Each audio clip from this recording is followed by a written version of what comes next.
So they can give you this picture and they can ask what is the drug of choice for this condition. So this is the mucosal involvement by the Candida albicans, guys. This is the mucosal involvement of the Candida albicans. That is the oral thrush. Done by what? Done by the Candida albicans. And what is the drug of choice for this? What they can ask of is the drug of choice for it. The drug of choice for this condition is fluconazole. Okay, the drug of choice is fluconazole. So this they can relate up with the HIV positivity also. They can give regarding the esophageal candidiasis also. Okay, so that particular thing is there. Regarding the germ tube test. Okay, so in the chat box, can you tell me what is the other name of germ tube test?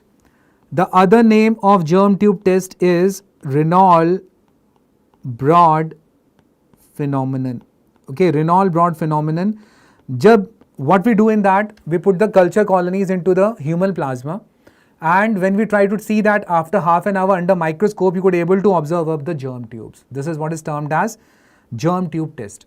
Okay, so they can show this picture of yours, germ tube, and they can show up this particular thing, that is the chlamydospore formation. So two important things regarding Candida which you need to know.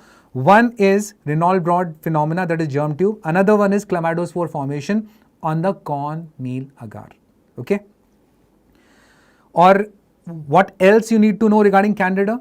You need to know a test name which I think definitely can come now, that is beta-1,3-glucan assay. Okay, beta-1,3-glucan assay, this particular test, I have already told up in the app also, in the classes also, that the mnemonic for this is CAP. And what is there in that CAP? CAP is invasive candidiasis, okay, invasive aspergillosis, and pneumocystis cerevisiae or pneumocystis carni.